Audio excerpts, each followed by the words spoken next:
Joining us now with more from the Trump campaign is Lara Trump. You know, one of the things is, and I don't question anybody's intentions here, Lara, at all. And I think a lot of people were probably caught off guard, and you had people with the best of intentions working in every direction while simultaneously getting all the eyewitnesses, signing affidavits.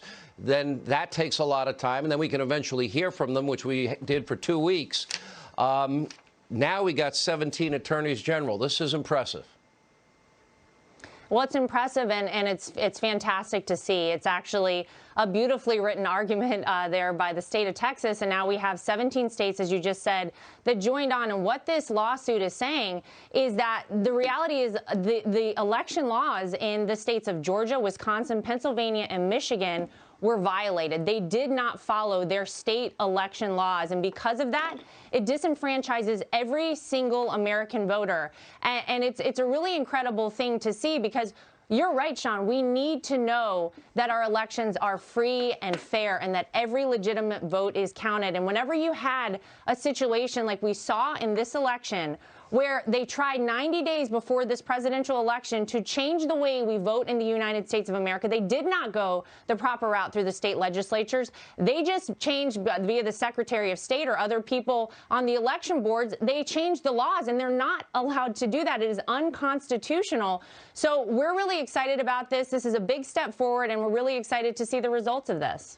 And the clock is what it is. You know, it's amazing the power of the U.S. Supreme Court. When you have a disagreement between the legislative branch and executive branch, it is the judicial branch that resolves it, and they have enormous power. But even that court is tinged by politics. I think John Roberts and the Obamacare ruling is a perfect case in point.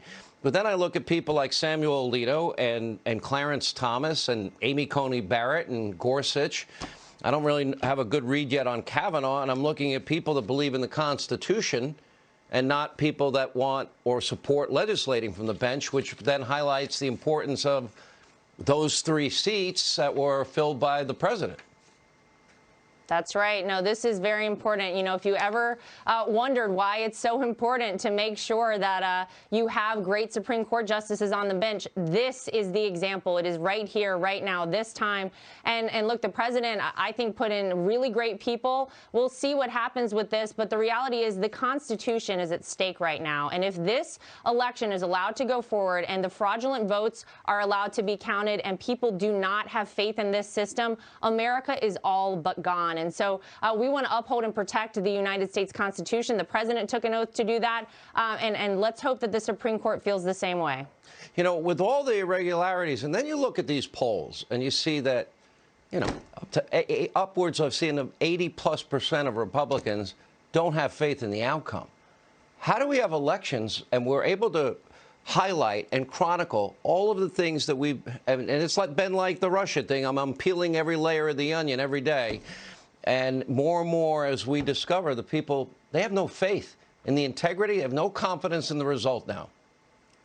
Well, 30% of Democrats don't believe that Joe Biden won this election. They don't even believe the results of this election. But the Democrats have been trying to do this for a long time, Sean. Nancy Pelosi, her first bill as Speaker of the House, tried to revoke election ID laws. She tried to slip into the COVID relief package universal vote by mail. So they've been trying to change the system, and they really have done, unfortunately, a masterful job at it. And here we are now. We still do not have the legitimate results of this election, but that's why the Supreme Court case is so important. I hope we get a good outcome, and I hope the Constitution is upheld.